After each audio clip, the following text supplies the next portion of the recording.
Hello, welcome to the Basketball Soapbox here in the summertime. This will be the NBA Free Agency Part 3 with Emmanuel Vincent. I'm joined by Emmanuel Vincent, host of the Mr. Vincent Podcast, man. How are you doing, man? I'm good, man. Just enjoying the summer weather we have. It's been a little bit too hot recently, but it is what it is. Nah, man. Can't complain too much. The Too heat's cold. killing This you, man. wintertime is too cold, and now it's too hot. So Yeah.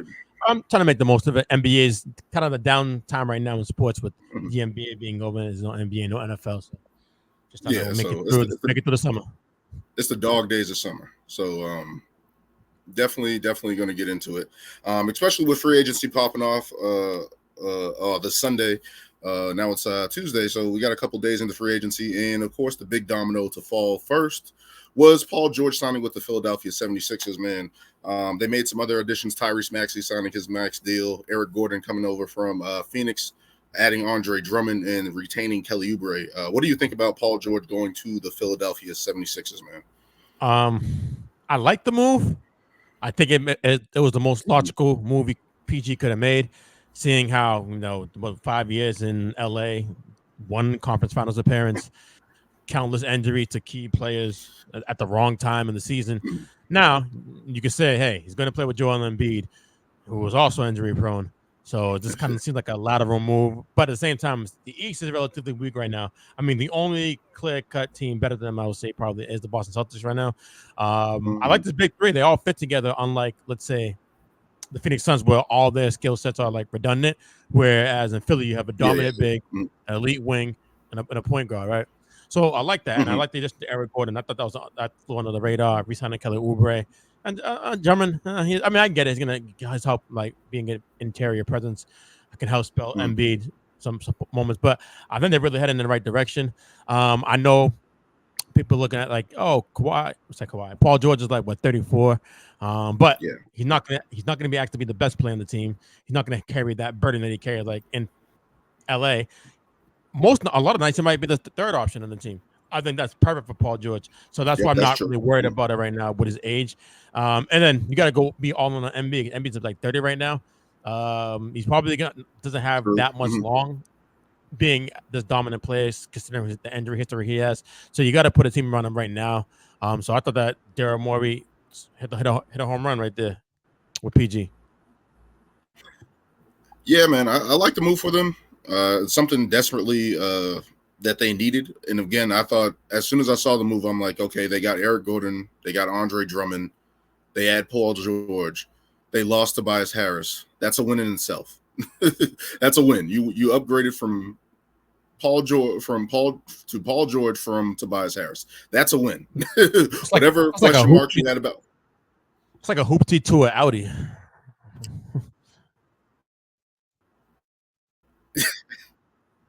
Yeah, man. Like it is what it is. Like even if it's an older model, still Audi. It's still pretty good. You know what I mean?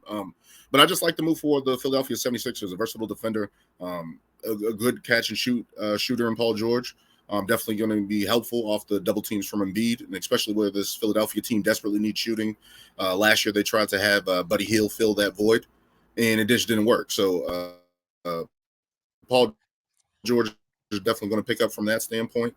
I like the signings of extending Maxey. Of course, they could have did it last year and got the deal, but they had to end up paying him more in this deal. I mean, Maxey's a rising star, moving up the ranks. Adding Drummond, I understand that because if Embiid does miss games, you at least have Andre Drummond to fill that void, and he's going to at least try to protect the rim, at least try to be – he's an awesome rebounder. That's the number one thing. He's an awesome rebounder, and that's something that you can be beneficial to. Retaining Kelly Oubre was big. So I like the moves for the Philadelphia 76ers. Now, on the flip side of this, the Clippers did lose Paul George for nothing. He could have opted in. They tried to explore some trades with the Golden State Warriors that fell through. What do you think about that angle, the fact that they just let him go, and also reportedly that the Clippers didn't want to offer Paul George that fourth year? I mean, I kind of see where the Clippers are coming from because PG would be 38 by the time that year's over. I think they'll pay him like $50 million in that year, in that last year. So I get the hesitancy there, but damn, man, just looking back at that trade, and I understand that to get Paul George meant that they also got Kawhi Leonard, but damn, to lose SGA, who was like right now probably top 5 in the league. I mean, definitely had a top 5 season last year. MVP candidate. He was my MVP last year. I would have voted for him if I had a vote. So to lose him and then now lose Paul George and get nothing from it, it just kind of seemed like that was like a wasted experiment. He had to swing for the fences, though. Steve Ballmer was an ambitious owner. He wanted to like make the Clippers relevant in LA, being like stepbrothers of the Los Angeles Lakers and everything. But it's just like looking back at it, like, damn, man, these guys really couldn't have done it. I mean, the best chance they had was when they went to the conference finals, but Kawhi got hurt like the season before. I think in like game 4, game 5 of the series against who did they play in that series when they beat? I think the Jazz, and then they ended up losing to the Suns. It was Utah. Yeah. So it just sucks. I'm mad at them for not giving the Clippers, but then again, you gave James Harden 2 years, $70 million. It's like, I don't know. we're gonna get. That's fine because they didn't want to give Paul George the 4 years, so giving Harden the 2 years isn't really that bad, I guess. Yeah, I'm just like, if you're looking at Paul George and you want that extra security as always as you're aging, and everyone was kind of just saying, hey, just give him the 4 years. This is what happened in the past. But I think because of that second apron, a lot of teams we've seen, we're going to talk about a couple other teams that are trying to maneuver with that second apron are just trying to avoid that at all costs. Like, we're not trying to get that much salary on the books and try to avoid that second apron because those taxes, nobody wants to pay those taxes right now. Unless you're a team like the Celtics who are like going to be prohibitive favorites heading into the season for the championship, and we see how they're willing to go over that apron. And you're just hand out max deals, right? But I think this is a pretty good situation for the Philadelphia 76ers. And if you're Daryl Morey, you kind of have to make this move, right? You can't sit there and just have Joel Embiid and Tyrese Maxey on the roster. I didn't really see anybody else who in the free agent market that they were going to get unless via trade or something like that. And I feel like this is the best move for them. I feel like they really maximized what they did. They could have done. They got an upgrade at the small forward position. You want that. And people are saying this is a new big three in the Eastern Conference. So you got to look at it from that standpoint. And the development of Maxey with, like, it's not all on Paul George. We saw when he was the number one option in Indiana. He was pretty good, but just ran into a LeBron. That team kind of faded away. Went to OKC. Was an MVP candidate in OKC. That faded away. We saw how he was with the Clippers. Like, he can get you to the conference finals, but pushing that team over the top, he's just not that guy. And especially at 34 years old at a different stage in his career, now it's not him. He's honestly the third option, right? Like, you got Joel Embiid there creating double teams, creating havoc on the inside. The defensive side of the ball, I think, is another thing that's going to be impactful with Paul George and Embiid on the floor. And then you got a guy Tyrese Maxey, who showed last year, hey, I can step up and score with the absence of Harden, the absence of Joel Embiid at times. So I think it's not all going to be on Paul George, which is good for him. So you've been a Celtics fan. How do you feel about this move? Do you see them as being a potential threat to the season repeating this season potentially? I think so because you got to be honest. You got to be a healthy Joel Embiid is always going to be dangerous. If he's healthy, that's the big if with this team. Keyword right healthy. But you add Paul George, who's a little bit more. Yeah. You add Paul George, who's more consistent than Tobias Harris. It's like I'm willing to bet on that, even with his playoff struggles and stuff like that. With Joel Embiid and Tyrese Maxey, I feel like that's a good combination. It can cause some matchup problems, especially again if they are healthy. They added some depth, something that they didn't have opinion last year. I think they've added some depth here with Eric Gordon there, who can play a different position, shoot the ball. Okay, defender. So they have some versatility there that they can explore. Do I think they're better than the Boston Celtics? No. But the move for this was to give themselves a chance. And I think that's the most important thing for them. They gave themselves a chance. Yeah. I mean, I think I want to see how they're going to especially looking at yeah. Because there's going to be fringe players. We'll see if they can make another trade. I don't know. I don't know the books right now, but I do. The Paul George move was a big. I think they're trying to target Dorian Finney-Smith from what I see online. That will be a really good move. That will be a really good move. The Brooklyn Nets are a wasteland right now, but so you got to kind of just pick those players. They have some picks available that they can trade and make available. I think that would be an awesome pickup for them, honestly. But Daryl Morey swung for the fences. He got Paul George, and I think that's a big signing for them.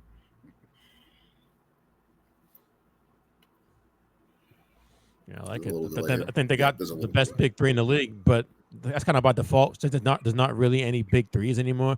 Teams are looking at like the Knicks trying to have uh, a cast of very good players instead of like having being top heavy, and that's due to the new CBA rules trying to eliminate super teams.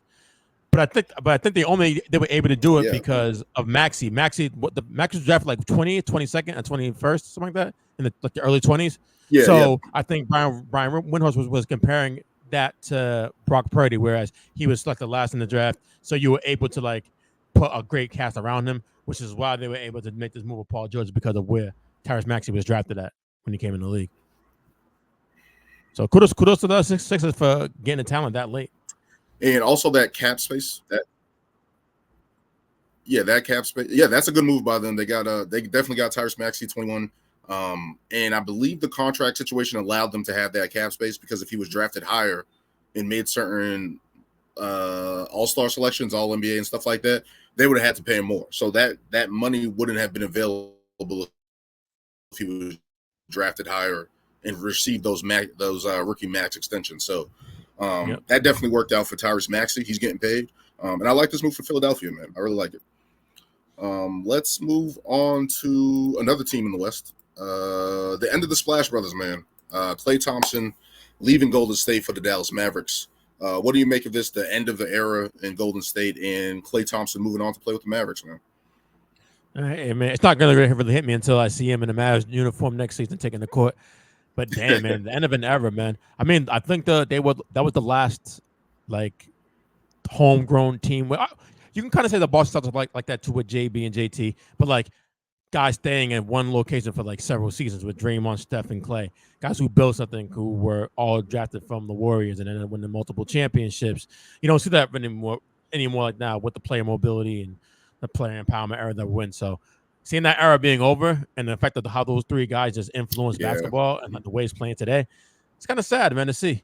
I think it's a good pickup for the Mavs. I don't know I don't know if it's as good as it's really good to say, hey, well, now they're going to be favorites in the West. I don't see that, but they gotten better because we saw in the NBA Finals they really couldn't do anything from the 3-point line. So I guess they addressed that issue from the 3-point line with Klay. Still one of the best. Still can give you 18 points a game, right? Shooting about like 39% from three. That's pretty good. And that's considered like a down year for Klay Thompson. That's on the decline. So now we get to play with the two guys who attracts so much attention with Luka and Kyrie. I think it's going to open up things for the offense with Klay. For sure. I mean, I like it for Klay because it gives him a new opportunity, and especially he just has to make the shots that Tim Hardaway Jr. didn't hit, Maxey Kleber didn't hit, Derrick Jones didn't hit. Yeah, so and PJ Washington just knock down some threes that these guys who couldn't hit a rock on the side of the ocean to just knock down some shots there. He was fourth in 3-point shooting last year, so he's still able to shoot the clip. Obviously, there was a decline on the defensive end for Klay, and I think that was a look at the Warriors letting him go in the standpoint of he's not as useful on the defensive end as he used to be.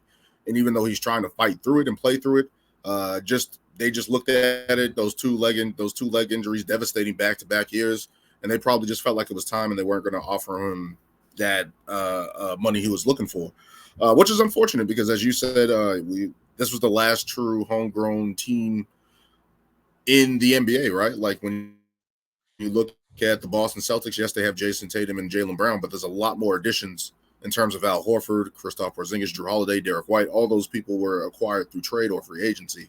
So that team has transformed a lot. When you look at Golden State, even throughout when adding Kevin Durant, losing Andre Iguodala, Sean Livingston, guys like that those three guys were always in the core. They were the foundation of that dynasty in the Bay. So to see Klay Thompson go, because you knew, especially last season when he got benched, he took it on the chin in terms of accepting that role and wanting to be on the team player.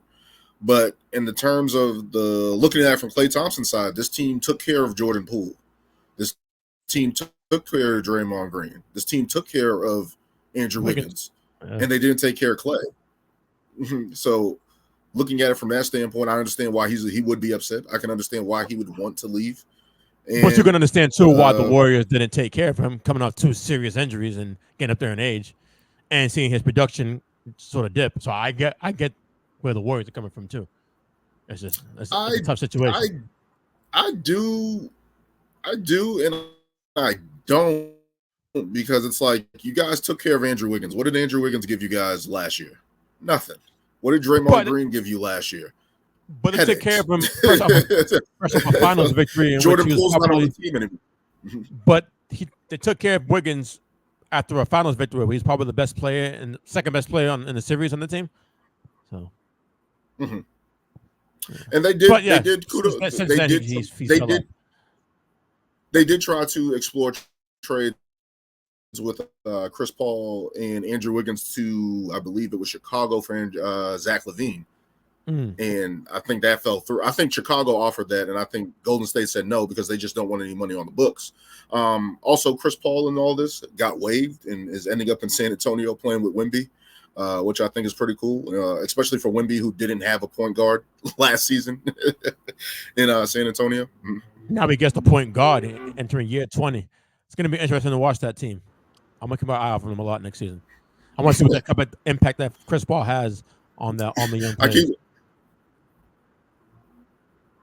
I just keep thinking about when he was in OKC and he led that young group to the playoffs in terms of when I believe the preseason rankings only gave them like a 6% chance of making the playoffs, and they made the playoffs as a 6th seed. So looking at it from that standpoint, Chris Paul is just going to boost that just from a X's and O's standpoint and running a team and getting good shots for everybody. But back to Klay. Him in Dallas, man, he's playing with Luka and Kyrie where they're going to command the most of the attention. And again, he just has to knock down shots, man. And that's something that Klay Thompson has been consistently doing throughout his career. So if he sees that he can turn back the clock and get back into form, and I kind of look at this kind of like Ray Allen going to Miami and rejuvenating his career, adding a couple extra years onto his career. Because Ray felt disrespected too by the Celtics because they, trying to delegate him to the bench, like they were trying to do with Klay, or like they did with Klay. So yeah, there are some parallels there. I didn't even think about that.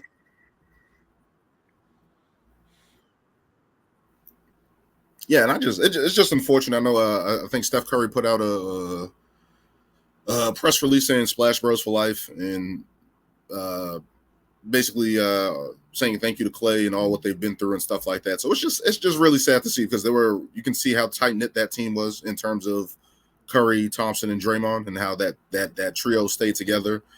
Even when it looked like it was done, right? Like even those couple years, I think 2019, 2020, where it looked like it was over for everybody. And for them to turn it back and then unfortunately get one against the Boston Celtics in 2022, for them to even get that last one, speaks to the volumes of that trio, man. But yeah, definitely a different era. And to the coach that was built for the Dallas Mavericks, who got to the NBA Finals. And that's another thing too. And again, I always say they were cursed from when they left Oakland, and then they ended up winning a championship. But definitely the foundation and the culture, trendsetting, changed the NBA. And I think that's the one thing, changed the NBA, and every team. And for a decade, teams around the league were trying to catch that, trying to figure out ways to emulate that and copy that and try to replicate that and extend on that. And they couldn't. For a long time, they couldn't. And they had to get old. They had to get injured for that to happen. Yeah, it's just crazy now, like seeing how like the step back that they took is significant. Them and the Clippers, I think, like I can see a scenario where they don't make the playoffs next season. Probably going to be fighting for their lives for a playing spot and miss the playoffs. Because I don't see any moves that neither team can make that will drastically make them better heading into next season. Especially maybe they get traded at the trade deadline. Especially, with Andrew Wiggins, he's still on the contracts and books and stuff like that. Kevon Looney, they've been trying to explore trading. But yeah, it's definitely a significant step back. And you're putting more pressure on Curry right now. And I know this is probably just the downside. Still in the prime, in the back end, but still in his prime.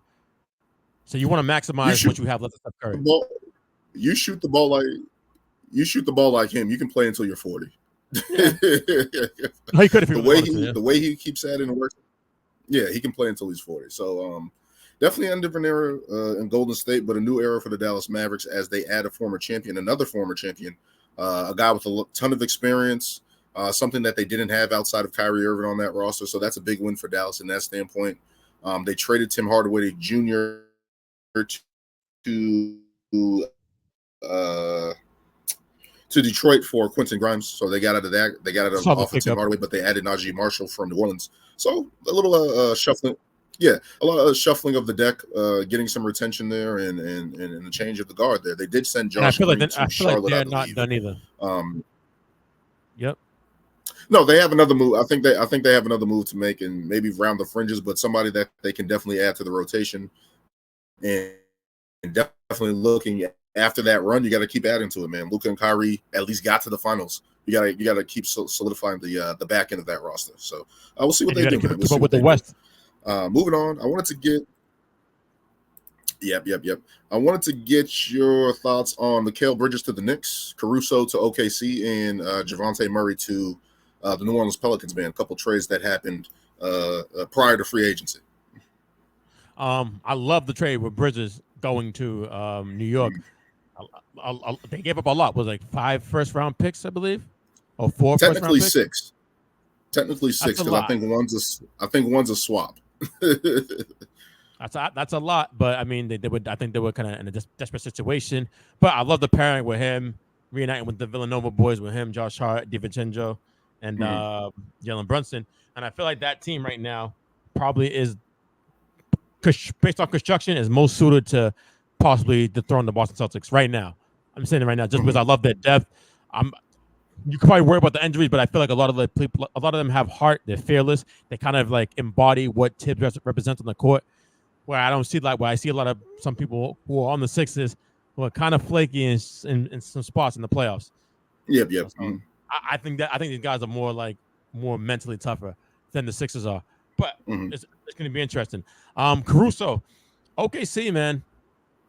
I think, especially after getting Hartenstein, I thought they should be the favorites. I think they might have to be the favorites going into the season to win the West. OKC. I think they give me my favorites. Caruso, I think it's up there with Drew Holiday and Derek White as probably like 3 of the top 5 perimeter defenders in the league. Great championship experience, able to hit the 3 ball. Didn't even attach a pick to get him when they shipped off Giddey to Chicago, which is crazy. Sam Presti does it again. And hey, listen, what if Kawhi gets hurt this season and then some reason the Clippers end up with like a top 10 pick in the draft? It's gonna go to OKC. This is crazy. This don't make no sense. This don't make no sense, man. But yeah, I really do like the Clippers right now. To go along with Lou Dort, SGA, they have a lot. I think they're gonna capitalize off the experience they got this season, losing to Dallas in a tough 6-game series. They're gonna come back better. And then Hartenstein too, his ability to play make in the post. He's active around the basket. I was telling dudes he's going to OKC. I'm telling you, they're gonna get him. They got the cap space. Yeah. They're gonna get Hartenstein, and they got him. So I like them right now heading into the season as the favorites in the West. Murray to the Pelicans. I mean, I don't know if it makes them better. I think that probably just means that they're going to try to get rid of Brandon Ingram. It's just that what team is going to be willing to take on Brandon Ingram? I don't think people are really high on him. I think his stock drops this year significantly. Should have sold probably last season, because now I think it's going to be tough to get rid of Brandon Ingram. But this team, I think it comes down to health for the Pelicans. Can Zion stay healthy for a good portion of the season? Yeah. I mean, he got hurt in the playing game against the Lakers, and then ultimately wasn't available for round 1 against the Thunder, in which they got swept. So, I think it's come down to health. But I mean, Murray's a good player. Yeah. To speak on the Mikal Bridges part of it, I like that move for the Knicks. It gives them a lot of more versatility. It gives them a second shot creator. Maybe Mikal Bridges isn't a number 1, but as a number 2, we saw how he was, where his volume in Brooklyn picked up. So it shows that he can carry the load, at least on the offensive end. One of the most durable players in the league, which is going to be a testament to see how Tibbs uses him and Josh Hart in the rotation. I'm pretty sure we're going to see a couple 48-minute games from both of those guys. But yes, reuniting the 2016 team that won the national championship in college with Villanova. Brunson, DiVincenzo, Hart, and now Bridges. You gotta like that. You gotta like that for the New York Knicks. And this is a move that it wasn't a high, even though they gave up a lot of picks. It wasn't a sell. It wasn't a big swing for a free agent who isn't going to pan out. You're not looking at from Mikal Bridges. You're looking at him to enhance what they already have, and especially with the perimeter shooting, it's going to be interesting to see how they are without Isaiah Hartenstein, who went to OKC, who you mentioned with the OKC with Caruso. Because it's like, does that mean Randall's going to play at the 5 at times when he returns? So it's going to be interesting to see how he's incorporated into that mix. But I do like the move for the Knicks because it's like it's steady progress rather than the Knicks taking a high heave and then going low real fast. It's a steady build. I like the consistency that they're building there in New York, especially with the wings that they have on the perimeter, trying to beat the Boston Celtics. So don't you think that they have the best personnel right now in the East, certainly to match up with the Boston Celtics in terms of like OG and Bridges can defend Brown and Tatum? They got the length, they got the speed on the perimeter. I think Hartenstein is going to be. I think the Porzingis factor will put Boston over the top because losing Hartenstein, I think, is kind of crucial right there to deal with Porzingis. But I don't know what moves they can make to kind of offset that. Yeah, I don't know. Tibbs is going to try to find a way to gunk it up and try to figure out a way to put pressure on Porzingis and beat him up a little bit. I think with Precious Achiuwa and because Mitchell Robinson is going to have no chance out there, and try to figure it out. But I, as I said last year, with the addition of Hart and the shooting that the Knicks continue to build, I like that modernization of their offense, especially with Mikal Bridges putting shooters around Jalen Brunson. That opens up the floor. So definitely like that for the Knicks. As for Caruso to OKC, as you said, Sam Presti not even sending a draft pick in that deal. And I guess Chicago was looking at Josh Giddey as a draft pick as he's still young. He's 21 years old. Of course, we know about the controversy that he had last season. But overall, still a good player. He got played off the floor in the playoffs, which was a red flag for them probably.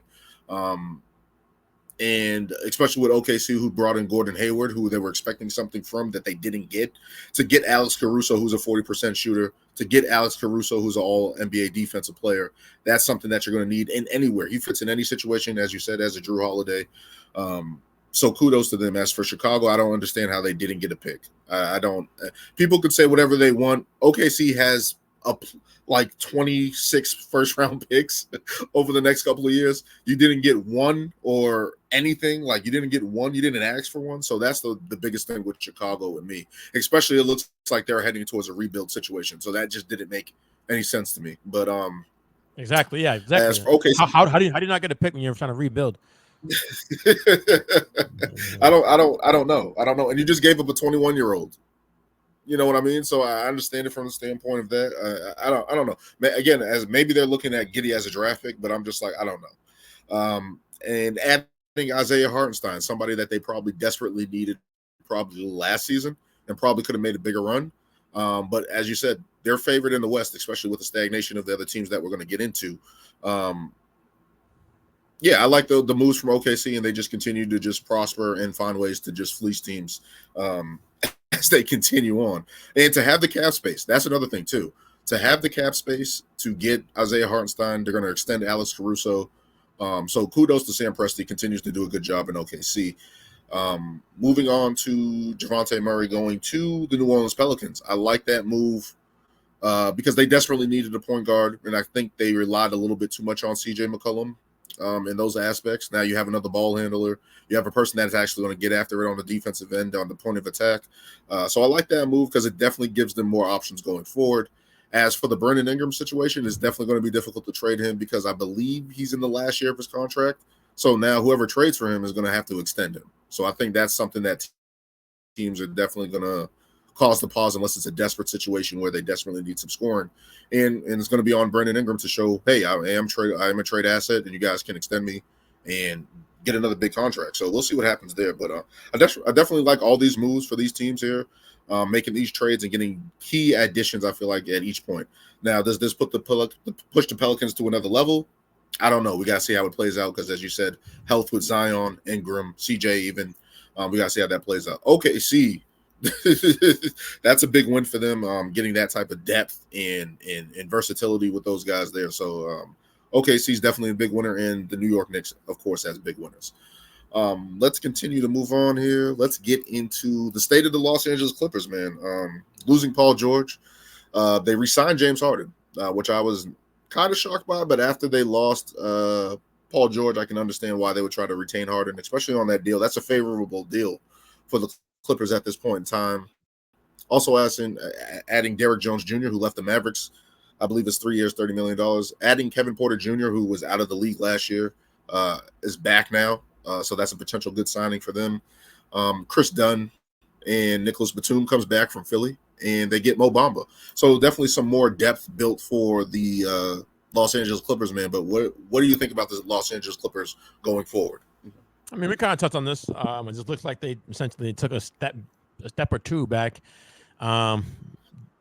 Terrible experiment with Paul George. I understand the risks, but it just didn't work out for several reasons and everything. But again, losing a guy like SGA, who right now is just one of the could you argue the best point guard in the league right now? He's up there in the discussion. Another, you had that in your franchise, and you let him go, and you didn't get anything in return for that, essentially. And your asset that you attained, Paul George, walked away with, and you got nothing in return. It's just a bad look on the franchise.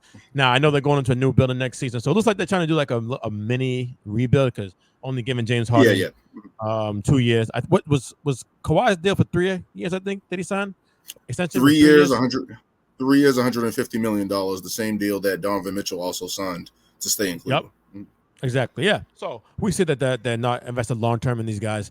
I think they just want to have some type of star power heading into the new arena, and gives their loyal Clippers fans, if there really is any outside of Bill Murray, give them something to be happy about, to be ecstatic about as they enter this new era in LA.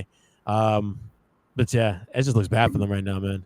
I don't know how they are going to recover from this in the short term, at least.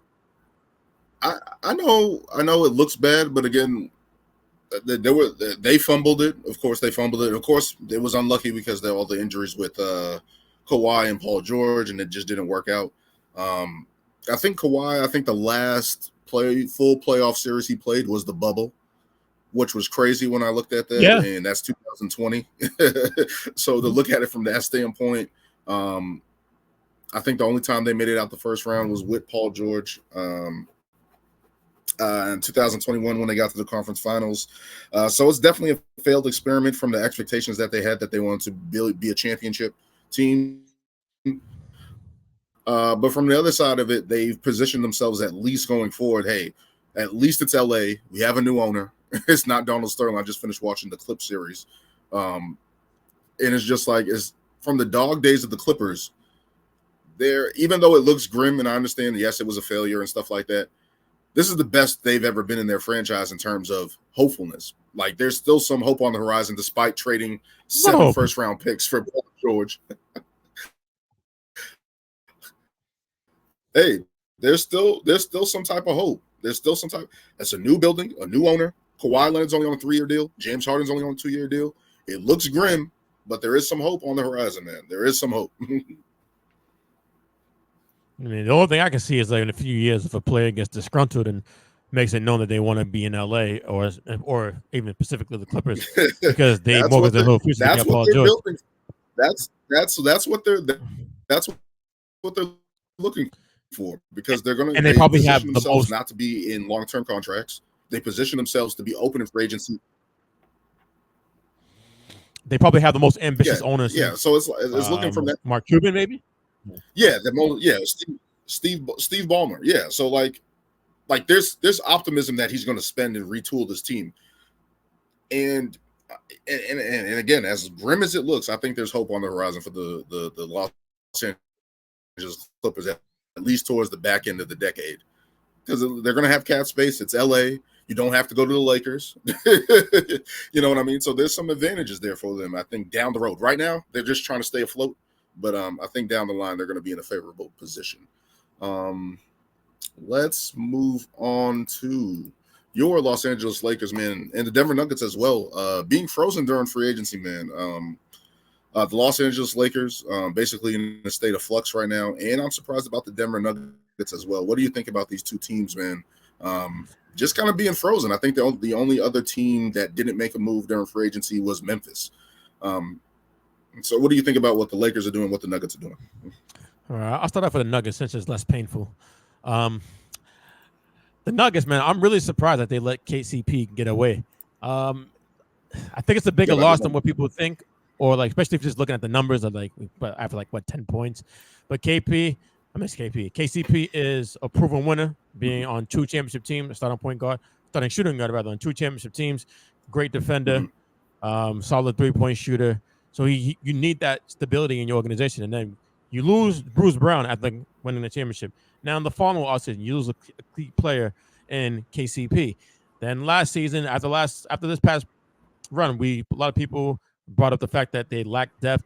Their bench was non-existent in the playoffs. They try to bank on these young guys that they'll be able to develop them and have them ready for the postseason. Now with KCP off the roster, now you depleted your bench even more. Unless they somehow get Russell Westbrook, how I see reports that the Joker is pushing for them to get Russ. I think Russ probably would definitely come off the bench in that if he was to be in Denver Nuggets. So that would be a good spark plug off the bench. But it just kind of seems like they are not taking advantage of the championship win that they had with Nikola Jokic, Jamal Murray, and the crew, especially knowing how hard it is to win in the Western Conference since they just lost in 7 games after being up 20 and in Game 7 at their home, blowing that game. That should be the signal that, hey, nothing's promised tomorrow. Let's do the best we can to make moves and get us back into the championship picture, which I think I'm going to say they still are, only because Joker, I think, still the best player in the league. So you have the best player in the league. Yeah, I think you're still in the picture. But I just can't believe that they let KCP go. For the Lakers, man, it's frustrating, man. I think that they're still feeling the effect of that Russ trade, giving them all those assets that they had, kind of damn near mortgage their future with getting Russ, and the fact that was a terrible fit from the beginning. That anybody can see, Stevie Wonder could see that wasn't a good fit, but they still did it anyway because they wanted to please their players, their star players in mind. Didn't make any sense. And now we're paying the effects of it. People are getting mad that they didn't get Klay Thompson. Oh, Dallas made moves. I see reports that state taxes did play a factor into that. I don't know how much to believe in that, but hey, they made the moves. They made the moves to get the cap space up, to get Klay Thompson in there. Now I'm hearing DeRozan possibly that's somebody that LeBron would be willing to take a pay cut for, a slight pay cut. So I don't know. Lakers right now just look like they're going to be in the same place like they were last season, a playing team, and depending on who they draw in the first round, could be one and done. LeBron's going to be year 22 going next season. 80 is going to be a year older. 40. D'Lo, we know he put up his option. Going to have to trade him. I know they were trying to trade him. Those reports that they try to offer a package to the Warriors for Klay Thompson, which included D'Lo, but they already went through that. Why the hell will they want D'Lo again? No, thank you. I don't blame the Warriors at all. Is that guy? It's all good. He has some flashes during the regular season. But when the postseason comes and the intensity of the games go up a notch or two, man, there's nowhere to be found. It happens. I see him far too often in his career, and here we are right now. JJ, I don't know what JJ can do, what move they can make to enhance this roster. And Bronny definitely ain't the answer, at least not this season. So yeah, the state of the Lakers is just, it's grim right now. If you're a Lakers fan like myself. Yeah.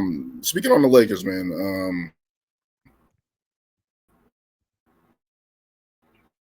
needing to retire at some point. I think that's the biggest thing because he also commands $30+ million of your cap space. He commands a big volume of your offense. Wait, you said LeBron? Your team leadership, everything about him. Yeah, LeBron, because this is just basically the Lakers waiting for LeBron to retire, right? Like, there's no moves that they can make to maximize this team into championship contention unless injuries happen in the Western Conference. And looking at the moves they try to make, trying to get Klay Thompson wouldn't have done anything. No. Like even getting DeMar DeRozan, does that make them a top 4 in the West? No. I'd say no. Like all the moves that they're looking at and trying to explore to try to maximize this, it's not working. I don't think it's going to work. I think JJ Redick coming in as a coach, I think it's a high risk, high reward type situation. in terms of, hey, this guy has a mind for the NBA, today's current NBA. Can he maximize this offense? I don't think with the way the roster is constructed, not enough shooting. They tried to add in the draft there, Connect from Tennessee. So I think that's a good pickup and stuff like that. But it's like that's a move that's going to help 2, 3, 4 years down the road when he develops as a player. Right now, it's like all these moves right now are not. so that's another thing. So LeBron's probably going to be gone. Some people are saying, hey, this can be his last year or the next year, the next 2 years. So it's like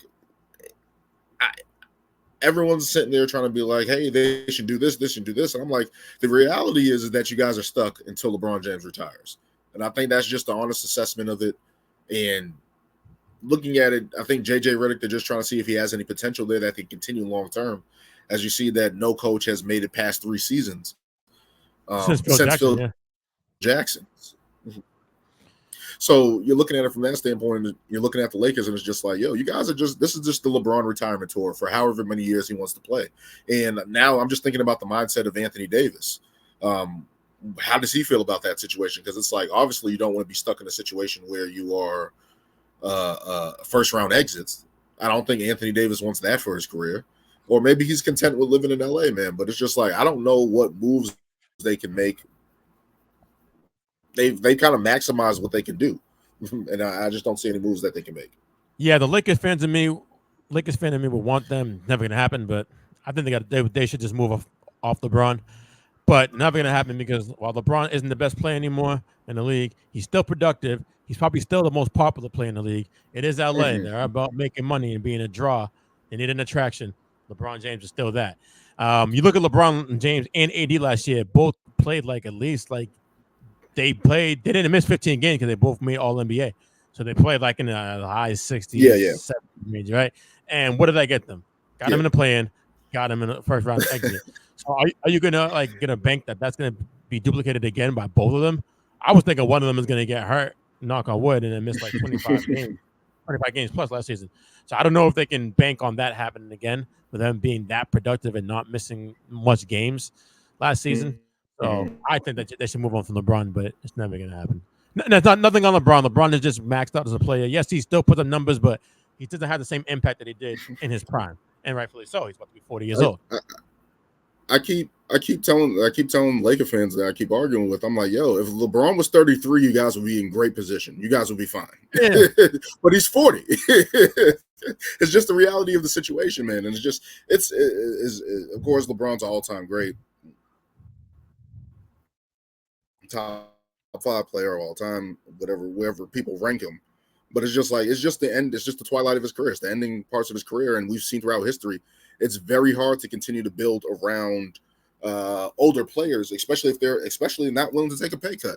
Like I just thought about Tim Duncan, who took pay cuts. I thought about Dirk Nowitzki, who took pay cuts, even though that didn't pan out for Dallas in his later years. But it's just like unless these older guys are taking pay cuts, which I don't think LeBron's going to do. He tried to take a pay cut for LeBron for Klay Thompson. Reportedly, they didn't get Klay Thompson, so he's most likely going to go and take the max. And it's just like we've seen when these older guys take the max, it never ends well. So we'll see what happens with that. Talking about the Denver Nuggets, I'm just surprised that they let KCP go, as you said, a guy that was a staple in 2 championship teams, and we saw when he left the Lakers how everything just kind of went downhill, and it's kind of looking that way for the Denver Nuggets. It's not gonna be that really bad for the Nuggets. I don't know, man, because I'm looking at their team. They don't have a bench. They just traded Reggie Jackson to the Hornets for cash relief, I believe. They didn't add anybody, and especially with Jamal Murray, who has his injury history, he hasn't signed a new deal. And I think they're waiting for him to see how he plays in the Olympics, which I think is a big gamble. Either way, I'm just looking at that contract situation that he's not signed as yet. They really don't have any avenues to get better. They just have to. Calvin Booth, their GM, really took a risk on drafting all these guys in the back end and trying to see how they develop. Peyton Watson, Christian Braun are 2 guys that come to mind. And it's just like you got to hope those guys develop and can contribute next season, because it's like outside of that, you're really relying on your starting 5. And we saw last season how that ended up, especially in those games against the Minnesota Timberwolves, and how gassed Nikola Jokic and Jamal Murray were and blown a 20-point lead at home. So it's just just a question mark, because it's like they could have. I believe, from my understanding, they could have picked up the option on KCP and extended him, and they didn't. So it's like, what? I don't know what they're doing. I don't know what they, especially I think that's the effect of the second apron.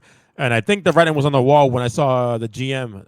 Is it Calvin Booth? His name is, when he was talking about, essentially paraphrasing in a press conference, saying how teams have lost their fourth best player, and they've been all right.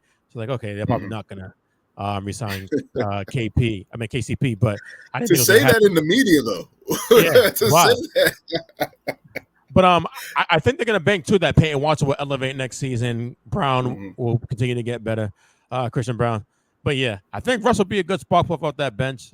Provide a significant upgrade in pace of the bench and everything, and be that spark plug that he was similarly in LA. So I like that move, and I can sense why Joker wants that to be done, if it's true, because hey, everybody else is getting better in the league. We can't stay packed. Can't waste my prime years. Come on, Russ. We're both Russell Westbrook guys. Come on, man. Go to Denver and be good, man. I'm hoping he does good in Denver. I hope they get that done as well. So definitely interesting. But I just felt like these two teams were frozen during free agency, and it just shows the fear of that second apron, man. As we move on finally to my team, the Boston Celtics break the bank. Obviously, already extended Kristaps Porzingis and Drew Holiday before the playoffs, and now they extend Derek White, $126 million, 4 years. And then they just made Jason Tatum the highest paid player in NBA history with 5 years, 315 or 314 million, depending on reports. But yeah, big signings for the Boston Celtics, especially after making Jaylen Brown the highest paid player last season. Breaking the bank, keeping the core together, literally brought everybody back. Signed Luke Cornett, Quetta again. They just resigned Xavier Tillman to a 2-year deal. Basically, literally bringing back the same team. What do you think about the Celtics breaking the bank? It's kind of like astonishing. How the hell they have all this money to sign all these guys? This big. I saw a number last season, like how much they're going to pay next season. Like it was like 1,918 mil as going towards the starting five. Their salary, which is crazy. But hey, man, they got the job done last season. They got Banner 18 up there in Boston. So they are doing what most organizations should do, is, hey, we got a nucleus that's young, and we were the best team by a mile this season. So why not run it back and take advantage of this window that we have here? So I like the fact that they're doing that. I think that shows that most teams should be doing that. Now, most teams weren't nearly as productive this season, and they don't want to get hit with this crazy tax penalties. But I think in this situation, the Boston Celtics are able to afford it and everything. We all knew Jason Tatum was going to get this money, which is all what Jaylen Brown got next season. And in the offseason next year, SGA and Luka are going to probably get anywhere from 380 to 400 mil next season. But again, that's when the new TV money kicks in and everything. So it's just, when people look at the numbers, they'd be like, oh my God, all this money. Like, it's a different time for what happened years ago. The money's different now with the TV money, streaming services, all that stuff. The NBA has more money coming in than it did 30 years ago. So, of course, they're going to make more money, rightfully so. If the owners are making more money, the players are going to make more money. That's how it works. And then especially when talking about the money and stuff like that, you look at the NFL with Patrick Mahomes signing for $500 million and all these contracts, especially with quarterbacks. And it's just like, yo, that's how the league works. People are so surprised by these numbers. And I'm like, the cap has been going up. The new TV deal was just signed. The cap is going to go up next year steadily.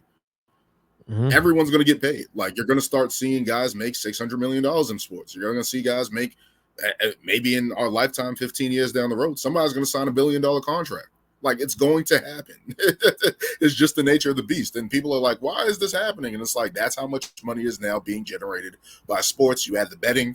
I believe the NBA gets a part of that, if I'm sure about that. And it's just like, it's just going to continue to grow. As for the Boston Celtics, who Wicker Grossbeck is now going to try to sell the team. And they said the Celtics are reportedly worth $5 billion from a $360 million investment from his firm to $5 billion. Why not sell the team? And I understand it. It's kind of weird because it's like, why are you selling the team now and stuff like that? And it's like, yo, man, you trying to cash in, man. You don't know, like, take advantage of the moment when the when the iron's hot right now. Strike while the iron's hot. If somebody dangled the check for $5 billion in my face,